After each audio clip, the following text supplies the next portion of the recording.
Kit, before joining the show, were you familiar with the graphic novel by Alice Oseman? I did know of it. I hadn't actually read it before, but then when I got my first audition, I read through the first volume because they sent it to me, and just immediately was like, yeah, I need to be a part of this. And then as my auditioning process kept on going forward, I ended up sort of just quite quickly reading the rest of the volumes, and yeah, kind of fell in love with it.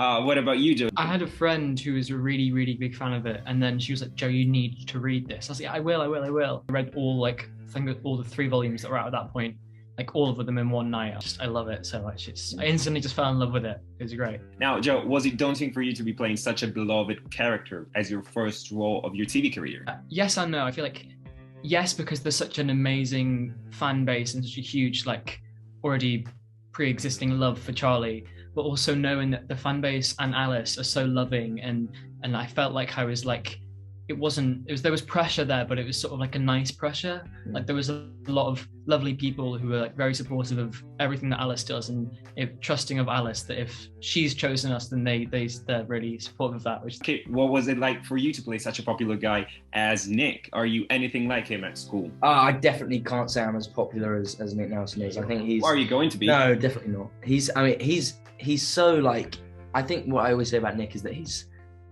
so effortlessly popular because he's good at rugby and he's easy to talk to, and he's quite nice, so people are sort of immediately attracted to be friends with him. Well, I'm not saying I'm not, but I think thank you, but really he attracts this kind of popularity. I think I often say that sometimes because I'm an actor, that might lead to certain people wanting to talk to me at school, for example. But yeah, I think I always try to be as nice and as sort of genuine as he is. And I'd love to say that I was as good a person as he is, but yeah. And well, when it comes to popularity, both for Nick and in your case as an actor, would you consider popularity a blessing or a curse? I think that's a great question, but I think it's both.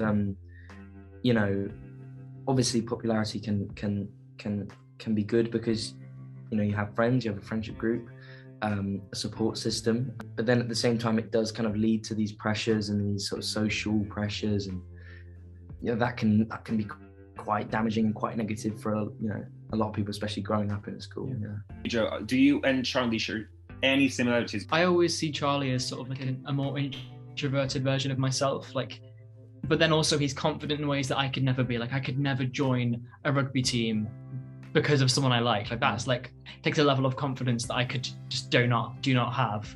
And I think that he's so loving and kind, and I hope that if anything I take from Charlie and learn and hopefully bring into my own life as well, because he's just such a lovely person. There's a quote in Solitaire, one of Alice's other novels, where Tori describes Charlie as just a nice person and how underrated that is to describe someone. Now, Heartstopper is also a beautiful story on how sometimes love blindsides us and changes us forever. Do you think that love comes along, or do you think that one has to work for it? I don't say that love at first sight doesn't exist, because I think you can sort of meet someone and just be absolutely transfixed by them and just be in awe of them and really be in awe of them sort of from the moment you meet them till the rest of your life.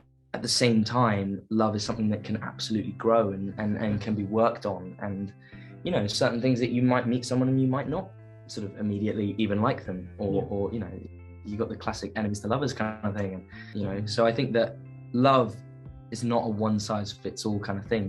Yeah, I think especially in the show, it shows that although you can be in love with someone when you first meet them, it's all about growing together and becoming a pair, which I think is really, really nice.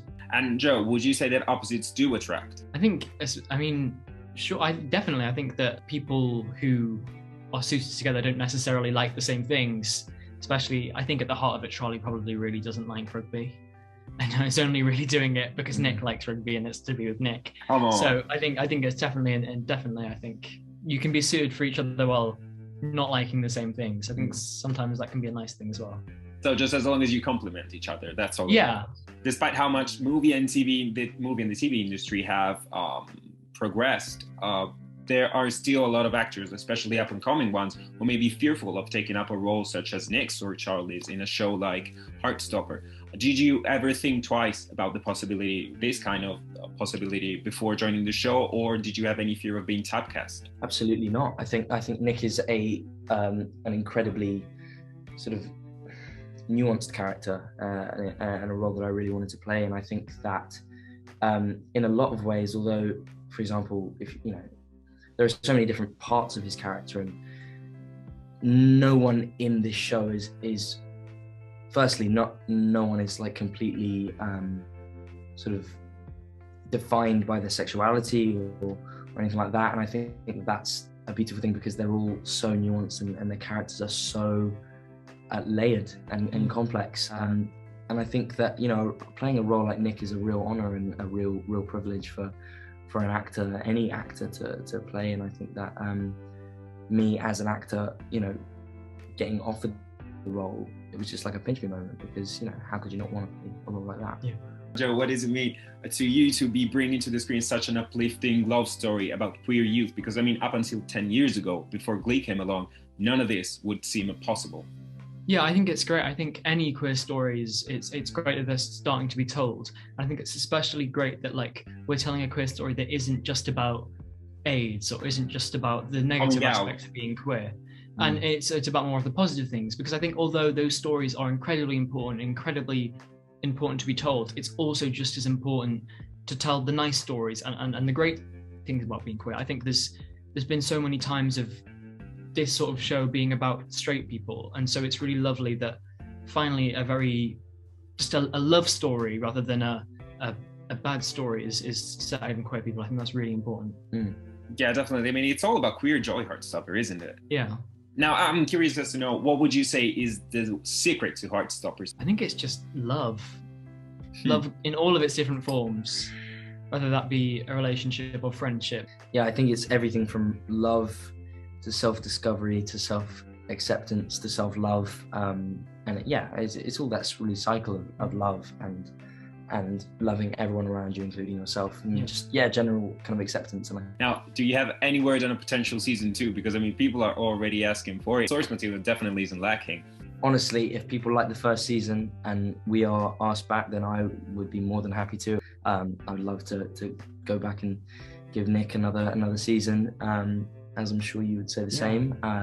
Joe, what is your personal highlight of this experience? I've definitely come into myself a lot in the last year since this whole it's all started. I've always wanted to be an actor, and so I never thought it would actually happen. So now it's happened. It's sort of like a real surreal thing. It's like, it's very, very, it's amazing. Yeah.